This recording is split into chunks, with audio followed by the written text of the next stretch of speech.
الرحمن الرحيم. Saya pernah jelaskan di awal-awal kita jelaskan masalah neraka ini. Kalau nanti ada 3 golongan di hari kiamat. Ada golongan yang masuk surga tanpa hisab. Tidak ada timbangan lagi, masuk surga langsung. Ini kalangan para nabi-nabi, syuhada, ya, anak-anak muslim yang meninggal sebelum balik. Orang-orang yang ahli ibadah yang selalu bertaubat sehingga dosanya bersih. Cobaannya di dunia banyak. Orang yang sering kita lihat dari cobaan ke cobaan, dari cobaan ke cobaan tidak selesai-selesai. Sementara dia orang beriman. Nah ini adalah orang-orang yang tanda-tanda akan masuk surga tanpa hisab. Karena cobaan itu membersihkan dosa-dosanya. Sebagaimana ada hadis Nabi SAW yang berbunyi dalam hadis Bukhari Muslim. Seorang mukmin akan diuji di dirinya, di hartanya dan keluarganya. Sampai dia bertemu dengan Allah hari kiamat, dengan keluarganya, dalam kondisi tidak ada lagi dosanya. Orang-orang ini masuk surga tanpa hisab, nggak ada lagi timbangan amalnya. Masuk di dalamnya juga adalah golongan yang disebutkan oleh Nabi SAW, 70.000 orang dari umatku masuk surga tanpa hisab. Makna yang lain ada hadis dalam riwayat yang lain dikatakan setiap 70.000 akan membawa 70.000 lagi. Ini semua masuk surga tanpa hisab mereka. Ada golongan yang kedua adalah orang kafir. Ini langsung masuk neraka tanpa hisab juga. Karena hisab itu timbangan amal. Orang-orang kafir, munafik dan orang musyrik. 3 ini nggak ada timbangan amal, nggak perlu ditimbang amalnya. Langsung masuk neraka. Begitu sudah menerima bukunya dengan tangan kirinya, dia udah tahu dia akan ke neraka, udah selesai. Digiring oleh Allah, disuruh oleh Allah SWT para malaikat menggiring mereka masuk neraka. Jadi ada yang masuk surga tanpa hisab, ada yang masuk neraka tanpa hisab. Tidak ada lagi timbangan amal. Nah, tersisa di tengah-tengah adalah orang yang ditimbang amalnya. Orang yang ditimbang amalnya ini ada 2. Ada orang yang nanti setelah ditimbang amalnya, ternyata amal solehnya lebih banyak. Ini disebabkan karena dia masih banyak dosanya juga. Ada dosa yang dia lakukan, malas bertobat, nggak mau bertobat kepada Allah Azza wa Jalla. Nah ini, orang seperti ini bisa lolos. Misal, amal solehnya 100.000, dosanya misal 90.000, ada 10.000 selisihnya. Nah dia lolos nih, tapi ditimbang dulu, dihisab dulu. Nah orang-orang yang dihisab tadi ini lolos karena amal solehnya lebih banyak, sama orang-orang yang masuk surga tanpa hisab itu bisa memberikan syafaat. Mereka lah yang bisa memberikan syafaat. Golongan yang lain di dalam orang yang ditimbang amalnya, sekali lagi tadi ada orang tidak tanpa ditimbang masuk surga tanpa hisab, ada orang yang masuk neraka tanpa hisab. Di tengah-tengah adalah orang yang ditimbang amal. Orang yang ditimbang amal ini ada 2 golongan lagi. Golongan yang ditimbang amalnya dan memang secara murni tanpa ada bantuan dari manapun, tanpa ada syafaat, memang amal solehnya lebih berat daripada dosanya. Cuma dia ditimbang karena dosanya masih banyak. Tadi saya kasih contoh, misal amal solehnya 100.000, dosanya 90.000. Nah ini berarti dia selamat masuk surga, tapi dihisab dulu, gitu kan? Nah orang seperti ini dengan orang-orang yang masuk surga dari awal tanpa hisab bisa memberikan syafaat, dia bisa memberikan pertolongan. Golongan kedua dari orang yang ditimbang amalnya adalah orang yang ditimbang amalnya, tetapi amal buruknya lebih berat. Amal buruknya lebih berat. Misal kita balik tadi orang yang lolos 100.000 pahala, 90.000 dosa. Kita balik, orang yang ditimbang kedua ini adalah dosanya yang 100.000, pahalanya yang 90.000. Ini orang masuk neraka. Secara hitung-hitungan dia harus masuk neraka dulu, bersihin yang 90.000 itu.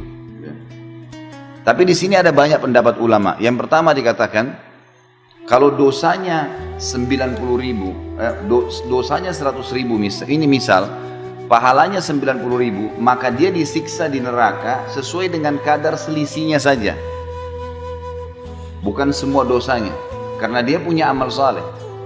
Dia punya amal saleh.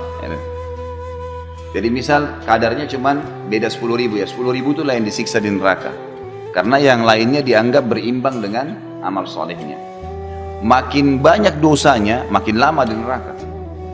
Misal kalau selisihnya banyak sekali, dosanya 100.000, mungkin amal solehnya cuma 1.000. Ini berat buat dia akan disiksa. Bahkan ada orang hari kiamat amal solehnya tidak ada sama sekali. Kalaupun dia ibadah, sholat, riya, sedekah, riya, atau tidak ada yang dia buat, mungkin cuma seumur hidupnya cuma 2 kali sedekah. Mungkin ada orang cuma 2 kali sholat, muslim tapi tiap hari buat dosa, dusta lah, dengar musik lah, inilah, itulah, zina lah, macam-macam. Dosanya banyak. Nah ini berat ini, dia akan masuk neraka sampai bersih dosa-dosanya itu kan. Nah, baik. Jadi di sini orang yang ditimbang amalnya, yang kedua ini adalah orang yang dosanya lebih berat, lebih banyak daripada amal soleh, dia akan masuk ke neraka. Kita masuk ke bahasan kita masalah syafaat. Orang yang masuk surga tanpa hisab tadi dengan orang yang sudah lolos murni memang karena pahalanya banyak, dosanya ada tapi pahalanya lebih banyak, mereka boleh memberikan syafaat. Yang diberikan syafaat adalah orang yang tadi ini, yang ditimbang dosanya lebih banyak daripada amal solehnya. Tidak ada syafaat bagi orang kafir, nggak ada syafaat untuk orang munafik, nggak ada syafaat untuk orang musyrik. Yang kekal-kekal di neraka ini nggak ada syafaat, nggak ada pertolongan buat mereka. Nggak ada orang-orang ini keluar dari neraka selamanya abadi. Yang kena syafaat hanya golongan kedua tadi yang ditimbang amal itu, hanya itu saja. Yang lain nggak ada lagi. Ini yang dimaksud dengan syafaat. Nah, yang memberikan syafaat tadi adalah orang yang lolos murni karena pahalanya lebih banyak, dan para orang-orang yang masuk surga tanpa hisab. Dibersihkanlah. Nah, orang-orang yang masuk neraka dulu dari orang yang ditimbang amalnya, dari kaum muslimin atau kaum mukminin, orang yang beriman. Di dalam ilmu agama kita diberikan istilah dengan usatul mukminin. Usat itu maksudnya ahli maksiat. Maksiat, usat itu artinya orang-orang yang berbuat dosa, tidak sempat taubat, mereka masuk neraka nih. Nah, pada saat masuk neraka, disinilah saatnya syafaat. Saatnya syafaat. Diberikanlah syafaat ke mereka dari kerabatnya, dari teman-temannya. Bahkan Nabi Muhammad SAW sendiri memberikan syafaat. Nah, di sini akan dikeluarkan mereka, tapi mereka sudah masuk ke neraka, dan Allahu a'lam berapa lama, gitu kan? Allahu a'lam. Ada juga pendapat ulama mengatakan syafaat orang-orang yang masuk surga tanpa hisab, mereka bisa memilih kapan mereka memberikan syafaat. Mereka bisa memilih kapan memberikan syafaat. Misal sebelum masuk surga pun Nabi Muhammad SAW dan para nabi-nabi bisa memberikan syafaat sebelum masuk surga. Jadi masih selesai timbangan amal, orang-orang masih pada lewat di atas sirat, itu sudah ada syafaat-syafaat mereka. Ada orang-orang yang dapat syafaat. Contoh misal, ada orang dosanya 100.000, tadi pahalanya 90.000, selisihnya kan 10.000 ya. Nah, dia mendapatkan syafaat nih, syafaat nabi-nabi, syafaat Nabi Muhammad SAW misalnya, syafaat seorang keluarganya yang mati syahid. Maka dosanya dibersihkan. Dosanya dibersihkan. Mereka lolos. Karena diberikan syafaat oleh orang-orang yang masuk surga tanpa hisab. Ada juga orang yang dapat syafaat tapi bukan dari golongan yang masuk surga tanpa hisab, cuman dari kerabatnya yang lolos tadi timbangan amal tapi sedikit. Misal tadi masih ingat saya bilang kalau ada orang yang murni pahalanya 100.000, dosanya 90.000, kan dia lolos masuk surga ya. Dia punya selisih 10.000 kan. Nah, dia diberikan kesempatan oleh Allah untuk memberikan syafaat. Dia diberikan kesempatan oleh Allah Azza wa Jalla untuk memberikan syafaat sesuai dengan kadar pahala dia yang lebih saja. Jadi ada orang yang memberikan syafaat tanpa hisab, itu terutama nabi-nabi, mereka bisa berikan syafaat kapan saja, sebelum masuk surga pun ya. Ada orang-orang jadi diselamatin tuh orang-orang. Sebelum masuk surga, sebelum masuk neraka sudah diselamatin. Ada orang-orang enggak, mereka masuk neraka dulu lalu ditolong. Nah, yang menolong mereka ini bisa para nabi-nabi juga. Syafaat yang lainnya bisa sebelum masuk neraka atau sudah masuk neraka. Ada juga kerabat mereka yang lolos timbangan amal, tapi kadar selisihnya sedikit. Misal antara pahalanya 100.000, dosanya 90.000. Nah, ini selisihnya sedikit 10.000. Dia cuma bisa menolong 10.000 itu saja. Misal ada kerabatnya ternyata butuh 9.000 pahala, dikasihlah sama dia. Bukan dikasih dari pahala dia ya, kadar itu bisa dipakai. Dia bantulah, misalnya ibunya kurang 9.000 dikasih sama dia, sisa 1.000 dia kasih kepada adiknya misalnya. Tapi adiknya ini punya dosa 5.000, dia dibantu 1.000, berarti kan belum bisa. Masuk ke neraka nanti si adik, tapi cuma kadar 4.000 disiksa. Ada begitu, itu namanya semua itu bentuk-bentuk syafaat ya. Pertolongan-pertolongan yang akan membantu. Tetapi ini semua tentu targetnya apa? Kita jangan jadikan sebagai target Bapak Ibu sekalian. Karena pertolongan itu bisa dapat, bisa enggak. Iya, kalau misalnya anak kita misalnya nunjuk kita atau saudara kita nunjuk kita, mungkin dia tunjuk orang lain. Pada saat itu orang sudah beda keadaannya, gitu kan? Orang akan memikirkan terserah dia mau selamatin siapa, nah, itu masalah, gitu kan? Makanya orang yang mati syahid memberikan syafaat 70 orang yang dia kenal itu bebas, kerabatnya kah, temannya kah. Sampai para sahabat kalau mereka berperang, sebelum masuk di kancah peperangan mereka saling berwasiat, nanti kalau saya mati duluan syahid, Allah mudahin saya akan berikan kau syafaatku. Temannya bilang, kalau saya mati syahid saya juga akan berikan kepada kamu. Jadi mereka sudah janjian sebelum meninggal dunia, sampai seperti itu, karena mereka yakinnya tentang keadaan pada hari kiamat nanti. Ini makna tafsir dari surah Taha 109. Karena dikatakan di sini, pada hari itu tidak berguna syafaat, kecuali syafaat orang yang Allah Maha Pemurah telah memberi izin kepadanya. Diberi izin karena dia lolos memang tanpa hisab, atau dia memang dasarnya lolos karena amal solehnya lebih banyak. Di garis bawahi juga satu hal, orang-orang yang dibantu supaya bisa timbangan, misal dosanya 100.000, pahalanya 90.000, lalu ada yang bantu dia 11.000 pahala, kadar 11.000 pahala. Jadi akhirnya pahalanya lebih banyak sekarang, 90.000 sementara dosanya 89.000, kan gitu. Orang ini lolos masuk dalam surga, dia juga lolos berkat pertolongan orang, tetapi melewatin sirat dia terkoyak. Karena di sirat itu nanti kita pelajari di akhir-akhir bab kita nanti dalam neraka ini, itu di sirat nanti jalan yang gelap, licin, gitu kan, besar, dan di bawahnya itu di bawahnya sirat itu neraka. Apinya kelihatan, malaikat di kiri kanan mencambuk orang yang masuk neraka. Ada orang yang lolos seperti bulan purnama, terang. Ada orang seperti bintang-bintang, ada orang seperti menunggangi kuda, ada orang seperti berlari, ada orang yang berjalan dan terkoyak. Nah, terkoyak ini karena ada besi-besi tajam di antara sirat. Nah, terkoyak ini kenapa? Karena dia punya dosa, semestinya masuk neraka, tapi karena pertolongan orang, syafaat orang lain, dia lolos. Dosanya 100.000, pahalanya 90.000, selisih 10.000. Ada orang yang bantu dia 11.000 misalnya. Nah, 11.000 ini membuat dia lolos, akhirnya masuk ke dalam surga, tapi melewatin sirat terkoyak. Jadi tubuhnya terkoyak, berdarah, gitu kan. Tapi dia tetap lolos. Nanti akan kita bahas di akhir bab kita. Itu makna daripada Allah Maha Pemurah telah memberi izin kepadanya dan dia telah meridhoi perkataannya. Maksudnya dia ucapin kata-kata, Allah terima.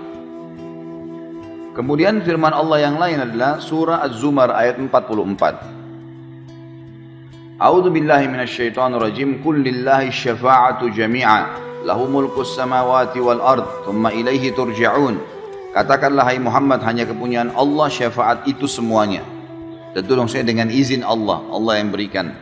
Kepunyaannya ya. Dan ini Bapak Ibu yang sudah tahu tentunya saya bisa ingatkan kembali, kalau nya besar berarti di tengah-tengah huruf begitu Allah, kembali kepada kata ganti Allah. Sama dengan dia, D-nya biasa dibesarin, nah, itu berarti kata ganti Allah. Kepunyaannya ya, kerajaan langit dan bumi, kemudian kepadanya lah kamu dikembalikan. Saksi bahasan kita adalah masalah hanya kepunyaan Allah syafaat itu. Jadi Allah Azza wa Jalla yang memberikan kesempatan. Kalau enggak maka tidak bisa mengeluarkan atau memberikan syafaat. Ya, tidak bisa memberikan syafaat. Selanjutnya kita lihat surah Zukhruf ayat 86. Ini di buku kita tidak ditulis soalnya ayatnya. Buka surah Zukhruf ya. A'udzu billahi minasyaitonir rajim. ولا يملك الذين يدعون من دونه الشفاعة إلا من شهد بالحق وهم يعلمون. Dan sembahan-sembahan yang mereka sembah selain Allah, patung kah, pohon keramat kah, atau apa saja, tidak dapat memberi syafaat. Akan tetapi orang yang dapat memberi syafaat ialah orang yang mengakui yang hak, tauhid, beriman kepada Allah, dan mereka meyakininya. Kita bahas sekarang hadis Nabi SAW. Tadi beberapa ayat Al-Quran yang menjelaskan tentang syafaat. Dan sudah saya rincikan tadi seperti apa syafaat pada hari kiamat itu. Di dalam hadis riwayatkan Imam Bukhari dan juga Imam Muslim, Abu Sa'id Al-Khudri radhiyallahu anhu meriwayatkan dari Nabi SAW, yadkhulu ahlul jannatil jannata wa ahlun nari nara. ثم يقول الله عز وجل أخرجوا من كان في قلبي مثقال حبة من خردل من إيمان فيخرجون منها قد اسودوا فيلقون في نهر الحياة فينبتون كما تنبت الحبة في جانب السيل ألم تر أنها تخرج صفراء ملتوية. Ahli surga pada saat sudah masuk ke dalam surga, semuanya sudah masuk ke dalam surga, dan ahli neraka sudah masuk ke neraka. Kemudian Allah Azza wa Jalla berfirman, keluarkanlah siapa saja dalam hatinya terdapat seberat biji sawi dari keimanan. Keluarkan siapa saja dalam hatinya terdapat seberat biji sawi keimanan. Lalu mereka dikeluarkan dari neraka dalam keadaan telah menjadi hitam. Lalu mereka dilemparkan di sungai kehidupan, sebuah sungai kehidupan. Sungai kehidupan ini ada di depan surga, di depan surga. Sungai khusus untuk dipakai memandikan atau membersihkan orang-orang yang sudah hangus di neraka. Lantas mereka tumbuh seperti biji yang tumbuh di samping aliran air. Kita lihat kalau misalnya ada got atau ada aliran air, biasanya karena lembabnya sampai tumbuh rumput-rumput kecil, ya, tanaman-tanaman kecil. Nah seperti itu, nanti ahli neraka ini mereka terbakar, hangus, belang-belang, lubang badannya, tapi nggak mati. Naudzubillah, tapi nggak mati. Maka mereka dikeluarkan oleh orang-orang yang menolong mereka, yang memberikan syafaat, dibawa keluar. Lalu dimasukkan ke dalam sungai kehidupan. Maka mereka dicemplungkan di situ, dimasukkan, lalu mereka tumbuh seperti tumbuhnya bunga atau pohon yang kecil di samping aliran. Tidakkah, kata Nabi SAW, kamu tahu bahwa biji tersebut yang baru tumbuh dalam keadaan kekuning-kuningan lagi lemas, ya, seperti itulah mereka akan tumbuh. Hadis ini memberikan pelajaran kepada kita tentang adanya syafaat, pertolongan. Ahli neraka dikeluarkan yang bermaksiat kepada Allah, tapi ingat, hanya orang mukmin yang bermaksiat. Orang kafir, fasik, orang kafir, munafik dan musyrik, dosa-dosa musyrik besar, menyembah selain Allah, ya, dan seterusnya, menyembelih kepada selain Allah, ini semua tidak bisa keluar, tidak bisa dapat syafaat. Kemudian hadis selanjutnya adalah hadis riwayat Imam Muslim dari sama Abu Sa'id Al-Khudri radhiyallahu anhu meriwayatkan sabda Rasulullah SAW, adapun ahli neraka yang memang penghuninya, maka mereka tidak mati dan tidak pula hidup di dalamnya. Siksa yang luar biasa, hangus, terpotong badannya, ya, lobang-lobang tubuhnya, nggak mati. Maka tidak bisa dikatakan mati, tidak juga dikatakan hidup, tersiksa luar biasa. Dan setiap kali mereka sudah hangus, hancur badannya, dikembalikan oleh Allah SWT lagi utuh. Kemudian disiksa lagi. Proses mengutuhkan tubuh mereka juga sudah sakit. Plus lagi disiksa kembali, dibakar, dicincang, dilubang-lubangin, makan macam-macam makanan yang merusak tubuhnya. Tetapi manusia yang dibakar api akibat dosa-dosa mereka, maka Allah betul-betul mematikan mereka. Kalau seandainya ada orang yang tadi orang mukmin yang berbuat dosa, kemudian habis dosanya nih, sudah habis dosanya, maka dalam hadis ini dikatakan Allah mematikan mereka, sudah nggak bisa buat apa-apa, gelimpang, tidak diutuhkan lagi kembali, hingga ketika mereka telah menjadi orang, ketika mereka telah menjadi arang, sudah hangus, seperti kita tahu kalau kayu bakar, terbakar, sudah lubang-lubang, hitam, maka diizinkan untuk diberi syafaat. Lalu mereka dibawa berkelompok-kelompok, dikeluarkan semua oleh para malaikat, dibawa, tapi dalam kondisi mereka tidak bisa buat apa-apa. Lalu disebarkan di sungai-sungai surga. Kemudian dikatakan, wahai ahli surga, berkumpullah bersama mereka. Lalu mereka tumbuh seperti biji-bijian tumbuh yang di tengah buih banjir. Jadi maksudnya nanti orang-orang ahli surga akan memberikan syafaat. Dia sebutkan misalnya siapa, atau dia datang sendiri menunjuknya, malaikat akan mengambil siapa yang ditolong itu, tapi dalam kondisi memang orang-orang mukmin yang sudah dapat syafaat ini dalam kondisi sudah lemah, sudah nggak bisa bahasakan di sini, mati. Tapi kan kita sudah tahu ya, tidak ada kematian di akhirat. Jadi ini cuma bahasa mati, artinya sudah tidak diperbaharui lagi oleh Allah SWT. Karena ahli neraka masih punya dosa, apalagi orang kafir, naudzubillah, terus rusak diperbaikin, disiksa lagi, rusak diperbaikin. Begitu, tidak ada batasnya, kekal selamanya. Maka orang-orang ini akan dikeluarkan oleh para malaikat lalu dibawa ke sungai. Lalu dikatakan ke sungai di depan surga. Lalu dikatakan kepada penghuni surga, kumpullah. Maksudnya kumpul di sini ada hadisnya nanti menjelaskan. Orang-orang ahli surga memercik-mercikkan mereka dengan air itu di sungai kehidupan tadi, dipercik-percikan dengan air sehingga mereka ya jadi seperti kayu yang sudah terbakar seperti arang lalu disiram terus ya sampai mereka tumbuh seperti tumbuhnya tanaman atau biji yang ada di antara buih air gitu. Jadi mereka tumbuh di dalam sungai itu. Hadis selanjutnya, hadis yang diriwayatkan oleh Imam Ahmad dan ini disebutkan sahih sesuai dengan syarat Imam Muslim. Abu Sa'id Al-Khudri juga radhiyallahu anhu menuturkan bahwasanya Nabi Rasulullah SAW bersabda, "Sayakhruju nasun minan nari qad ihtaraku wa kanu mithlal humam, thumma la yazalu ahlul jannati yarushuna 'alaihim al-ma' hatta yanbutuna nabatal gutha'i fis sail." Orang-orang akan dikeluarkan dari neraka dalam keadaan telah terbakar dan mereka sudah seperti arang. Arang kita tahu sudah hitam, bolong-bolong gitu kan. Kemudian ahli surga terus menerus mencipratkan air pada mereka hingga mereka tumbuh seperti tumbuhan yang lemah di aliran air. Di sini maksudnya tentu hadis Rasulullah tidak bisa dibaca satu-satu ya. Ini saling menguatkan. Artinya kalau kita tarik dari 3 hadis ini, ahli surga akan berikan syafaat dulu. Saya mau tolong si fulan, saya mau tolong si fulana, misal Allah izinkan dia, maka diambillah orang tersebut. Baik dia tunjuk, dia jemput, dia tanya, sampaikan, maka malaikat mengambil, lalu dikeluarkan, dicemplungin di sungai kehidupan tadi di depan surga. Nah, ada riwayat tadi yang pertama dikatakan begitu mereka ditaruh, mereka tumbuh seperti tanaman yang lemas di pinggiran saluran air. Riwayat yang kedua dan yang ketiga menjelaskan ahli surga memercikkan mereka dengan air tersebut. Jadi terus disiramin sampai mereka tumbuh utuh menjadi manusia yang utuh. Jadi seperti warna kekuning-kuningan tadi kata Nabi SAW, seperti pohon yang baru tumbuh. Warnanya indah, tapi masih lemas ya, dalam kondisi memang lemas. Hadis selanjutnya, hadis diriwayatkan, hadis ini disahihkan oleh Syekh Albani dalam silsilah hadis sahihah. Abu Sa'id Al-Khudri radhiyallahu anhu meriwayatkan sabda Rasulullah SAW, Inna Allah Azza wa Jal yukhriju qauman minan nari ba'da ma la yabqa minhum fiha illa al-ujuh wa yudkhilhumullahu al-jannah. Sesungguhnya Allah Azza wa Jalla akan mengeluarkan satu kaum dari neraka setelah tidak tersisa dari mereka di dalamnya kecuali wajahnya. Hancur semuanya, wajahnya yang masih ada terlihat. Lalu dia memasukkan mereka ke dalam surga. Maksudnya Allah SWT masukkan mereka ke dalam surga. Tapi sama, hadis ini sama dihubungkan dengan hadis sebelumnya.